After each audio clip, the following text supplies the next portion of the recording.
Hi, നമസ്കാരം. അപ്പം നമുക്ക് കാര്യത്തെ കിളിക്കൂട് എന്ന സീരിയലിൽ വരാൻ പോകുന്ന എപ്പിസോഡിലെ ചില കഥകൾ കേൾക്കാം. അപ്പോൾ എൻ്റെ ചാനൽ ആദ്യമായി കാണുകയാണെന്നുണ്ടെങ്കിൽ സപ്പോർട്ട് ചെയ്യണം. വീഡിയോ മുഴുവൻ കേട്ടതിന് ശേഷം ഇഷ്ടമായെങ്കിൽ ലൈക്ക് ചെയ്യണം. അപ്പം നമ്മുടെ സുനന്ദയുടെ അച്ഛൻ വന്നിട്ടുണ്ട്. നമ്മുടെ സുനന്ദയുടെ അച്ഛൻ വന്ന് നമ്മുടെ ഗംഗാധരനും എല്ലാവരും ചേർന്ന് അച്ഛനെ സ്വീകരിച്ച് വീട്ടിലോട്ട് കൊണ്ടുവരികയാണ്. അപ്പോൾ നമ്മുടെ സുനന്ദയ്ക്ക് ഒരു കല്യാണാലോചന കൊണ്ടുവന്നിട്ടുണ്ടെന്നുള്ള കാര്യം നമ്മുടെ അച്ഛൻ പറയുന്നുണ്ട്. പെട്ടെന്ന് നമ്മുടെ സുനന്ദ ഞെട്ടുകയാണ്. കാരണം സുനന്ദയുടെ മനസ്സ് നിറയെ സുഭാഷ് ചേട്ടനാണല്ലോ.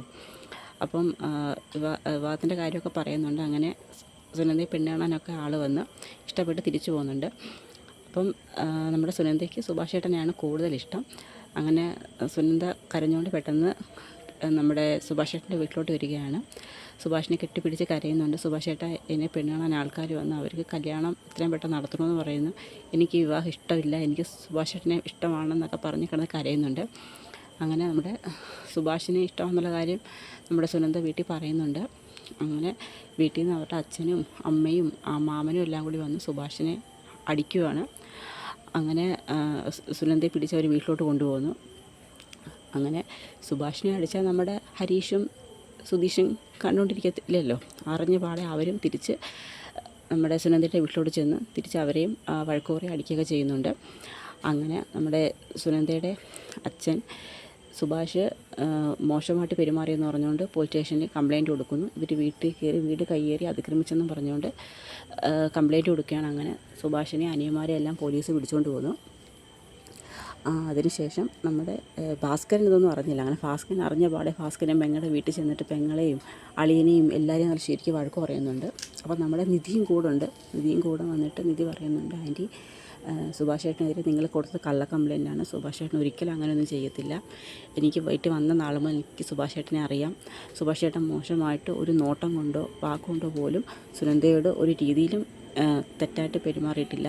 ആ സുഭാഷ് ചേട്ടനെതിരെയാണ് നിങ്ങൾ കള്ള കംപ്ലയിൻറ്റ് കൊടുത്തത്. പിന്നെ സുനന്ദയുടെ മനസ്സിൽ സുഭാഷ് ചേട്ടൻ മാത്രമേ ഉള്ളൂ, അതെപ്പോഴും സുനന്ദ പറയുന്നതാണ്. അപ്പോൾ നമ്മുടെ ഭാസ്കരൻ പറയുന്നു, എടാ എൻ്റെ മോനല്ല നിൻ്റെ മോളെ പുറവേ വന്നത്, അവളാണ് എൻ്റെ വീട്ടിൽ നേരം വെളുപ്പുമ്പോൾ തൊട്ട് കയറി ഇറങ്ങി അവൻ്റെ പുറവേ നടക്കുന്നത്, എന്നിട്ട് നീ എൻ്റെ മോനെതിരെ കള്ളപ്പരാതി കൊടുത്തു എന്നൊക്കെ പറഞ്ഞ് അവരെ അടിക്കുന്നുണ്ട്.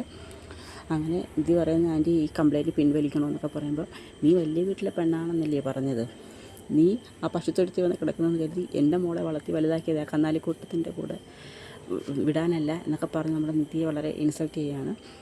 അങ്ങനെ നമ്മുടെ ഭാസ്കരനും പെങ്ങളും ഒക്കെ ആയിട്ട് സംസാരിച്ചുകൊണ്ടിരിക്കുകയാണ്. പക്ഷേ ഇതെല്ലാം നമ്മുടെ സുനന്ദ റൂമിൽ കിടന്ന് കേൾക്കുന്നുണ്ട്. പക്ഷേ സുനന്ദയ്ക്ക് ഇറങ്ങി വരാൻ പറ്റത്തില്ല, മുറി ലോക്കാണ്. അങ്ങനെ നമ്മുടെ നിധി പുറകുവശത്തോടെ പോയി ജനലിൽ ചെന്നിട്ട് സുനന്ദയെ വിളിക്കുകയാണ്. അപ്പോൾ സുനന്ദ പറയുന്നു, സുഭാഷ് ചേട്ടനെതിരെ നിൻ്റെ അച്ഛനും അമ്മയും കംപ്ലയിൻറ്റ് കൊടുത്തിരിക്കുകയാണ്.